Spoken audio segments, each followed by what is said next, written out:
Hi Kannada ವೇದ YouTube ಚಾನಲ್ಗೆಲ್ಲ ಅಭ್ಯರ್ಥಿಗಳಿಗೆ ವಿದ್ಯಾರ್ಥಿನಿಯರಿಗೆ ಸ್ವಾಗತ ಅಂತ ಹೇಳ್ತಾ ಇದೀಗ ಕರ್ನಾಟಕ ರಾಜ್ಯದಲ್ಲಿ ಅಭ್ಯರ್ಥಿಗಳು ಯಾರು ಶಿಕ್ಷಣವನ್ನು ಮುಂದುವರಿಸ್ತಿದಾರಲ್ಲ ಸೊ ಎಲ್ಲ ಒಂದು ಅಭ್ಯರ್ಥಿಗಳ ಕಡೆಯಿಂದ ಸೊ ಹಾಸ್ಟೆಲ್ನಲ್ಲಿ ಇದ್ಕೊಂಡು ವಿದ್ಯಾಭ್ಯಾಸನ ಮಾಡಬೇಕು ಅಂತ ಹಾಸ್ಟೆಲ್ಗಳಿಗೆ ಅಪ್ಲಿಕೇಶನ್ ಹಾಕಬೇಕು ಅಂತ ಕಾಯ್ತಿದ್ದಂಥ ಅಭ್ಯರ್ಥಿಗಳಿಗೆ ಸೊ ಹಾಸ್ಟೆಲ್ ಅಪ್ಲಿಕೇಶನ್ ಯಾವಾಗ ಬಿಡ್ತಾರೆ, ಸೊ ಯಾವಾಗ ಅರ್ಜಿಯನ್ನು ಶುರು ಮಾಡ್ತಾರೆ, ಯಾವಾಗ ಕೊನೆ ದಿನಾಂಕ, ಸೊ ಯಾರೆಲ್ಲ ಎಲಿಜಿಬಲ್, ಯಾವೆಲ್ಲ ಹಾಸ್ಟೆಲ್ಗಳಿಗೆ ಇರ್ತಾರೆ ಒಂದು ಪ್ರಶ್ನೆಗಳಿತ್ತು. ಸೊ ಇದಕ್ಕೆ ಸಂಬಂಧಪಟ್ಟಂತೆ ಇದೀಗ ಹಿಂದುಳಿದ ವರ್ಗಗಳ ಕಲ್ಯಾಣ ಇಲಾಖೆ ಕಡೆಯಿಂದ ಮೆಟ್ರಿಕ್ ನಂತರದ ಒಂದು ವಿದ್ಯಾರ್ಥಿನಿಗಳ ಪ್ರವೇಶಕ್ಕೆ ಸಂಬಂಧಪಟ್ಟಂತೆ ಆನ್ಲೈನ್ ಮುಖಾಂತರ ಅಪ್ಲಿಕೇಶನ್ ಆಹ್ವಾನ ಮಾಡಿದ್ದಾರೆ ಅಂತ ಹೇಳ್ಬೋದಾಗಿರುವಂಥದ್ದು.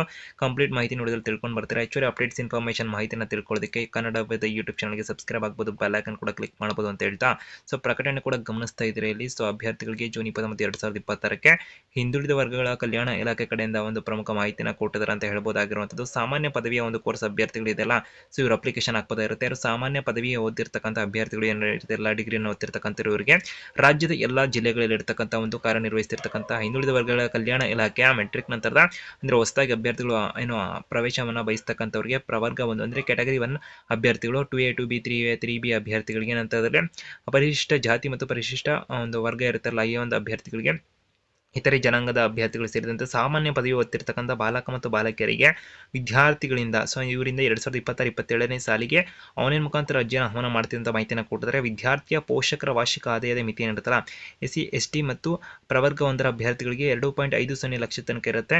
ಅಂದರೆ ಕ್ಯಾಸ್ಟ್ ಇನ್ಕಮ್ ಅಂತಕ್ಕಂಥ ಇರುತ್ತಲ್ಲ, ಇನ್ಕಮ್ ಅಭ್ಯರ್ಥಿಗಳಿಗೆ ಇಷ್ಟು ಇರಬೇಕಿರುತ್ತೆ ಅವರ ಒಂದು ಪೋಷಕರ ಆದಾಯದ ಮಿತಿ. ನಂತರದಲ್ಲಿ ಅಂದರೆ 2.5 ಲಕ್ಷ ಇವರಿಗಿದ್ರೆ ಈ ಅಭ್ಯರ್ಥಿಗಳಿಗೆ ಯಾರು ಕ್ಯಾಟಗರಿ 1 SC ST ಅಭ್ಯರ್ಥಿಗಳಿಗೆ, ಇತರ ಅಭ್ಯರ್ಥಿಗಳು ಏನು ಬರ್ತಾಯಿಲ್ಲ ಇವರು ಪ್ರವರ್ಗ 2A 2B 3A 3B ಅಭ್ಯರ್ಥಿಗಳು ಇರುತ್ತಲ್ಲ ಹಿಂದುಳಿದ ವರ್ಗ ಮತ್ತು ಇತರೆ ಅಭ್ಯರ್ಥಿಗಳಿಗೆ 1 ಲಕ್ಷ ರೂಪಾಯಿ ಆದಾಯದ ಮಿತಿಯನ್ನು ಕೊಟ್ಟಿರುವಂಥದ್ದು. ಸೊ ಅಭ್ಯರ್ಥಿಗಳು ಅಧಿಕೃತ ವೆಬ್ಸೈಟಲ್ಲಿ ಸ್ಕ್ರೀನ್ ಮುಖಾಂತರ ಕೂಡ ಗಮನಿಸ್ತಾ ಇದ್ದೀರಾ.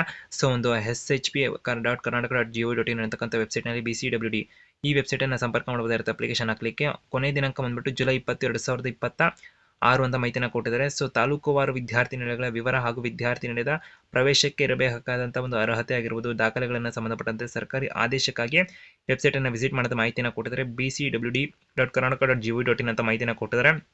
ಇತರ ಹೆಲ್ಪ್ಲೈನ್ ಹಾಗೆ ಇತರ ಎಲ್ಲ ಮಾಹಿತಿಗಳನ್ನು ಕೂಡ ಕೊಟ್ಟಿದ್ದಾರೆ. ಸೊ ಸಹಾಯವಾಣಿ ಅಂತೆಲ್ಲ ಮಾಹಿತಿಯನ್ನು ಕೊಟ್ಟಿದ್ದಾರೆ, ಗಮನಿಸ್ಕೋಬೋದಿರುತ್ತೆ. ಹೆಚ್ಚುವರಿ ಅಪ್ಡೇಟ್ಸ್ ಇನ್ಫಾರ್ಮೇಷನ್ಗೆ ಚಾನಲ್ಗೆ ಸಬ್ಸ್ಕ್ರೈಬ್ ಆಗಿ ಬೆಲ್ ಐಕನ್ ಕ್ಲಿಕ್ ಮಾಡಿ ಆದಷ್ಟು ವಿಡಿಯೋ ಶೇರ್ ಮಾಡಿ ಮಾಹಿತಿಯನ್ನು ತಲುಪಿಸಿ.